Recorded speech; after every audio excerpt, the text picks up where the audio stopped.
Le château de Nice était presque 2 fois plus grand que la cité médiévale de Carcassonne. C'est vraiment quelque chose de monumental. Donc on va le restituer en 3D et lorsqu'on revient sur le site, il y a une certaine émotion. On se sent du coup téléporté. Je vais savoir qu'ici, il y avait tel rempart, il y avait telle porte, il y avait telle tour.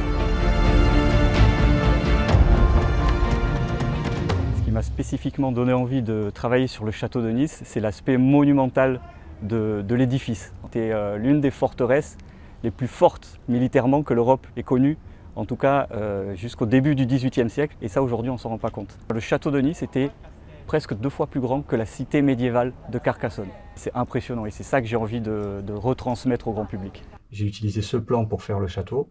Donc là, pour le refaire dans le cadre de la thèse, j'utiliserai quelque chose d'encore plus précis. Là, on a une vue en perspective.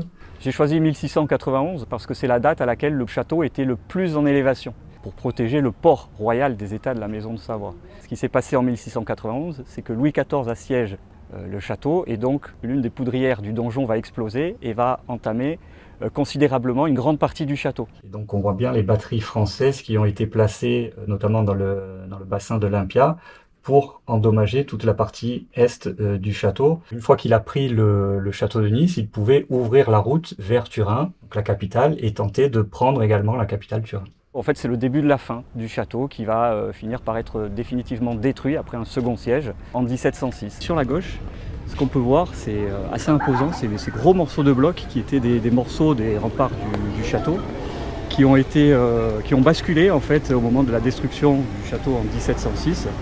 Et ce qui est intéressant, c'est qu'on a des impacts de boulets de canon, probablement les sièges de Louis XIV. Lorsqu'on travaille justement la 3D, qu'on va dans les archives historiques, on commence à développer un petit peu une image de comment ça pouvait être à l'époque. Et l'idée, c'est de prendre des points d'ancrage, par exemple la tour Belanda et la cascade du château, qui était le donjon. Et donc avec ces 2 points, on peut vraiment mettre à l'échelle la maquette du château par rapport au périmètre actuel. Et lorsqu'on revient sur le site, il y a une certaine émotion. Je vais savoir qu'ici, il y avait tel rempart, il y avait telle porte, il y avait telle tour. Et on s'imagine bien les scènes qu'il y a pu avoir, l'utilité du château, peut-être les sièges aussi, ou le mouvement des soldats. Enfin, on s'imagine vraiment la vie quotidienne. On se sent du coup téléporté, mais plutôt téléporté de l'époque à aujourd'hui.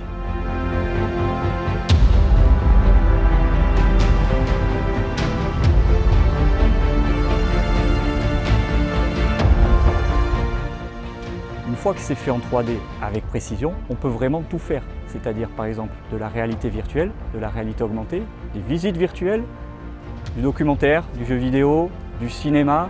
Mais ce qui vraiment me donne un intérêt, un sens et une réelle motivation, l'idée c'est de montrer ce qu'on avait à Nice et que surtout les locaux peuvent se réapproprier pour être fiers de leur patrimoine.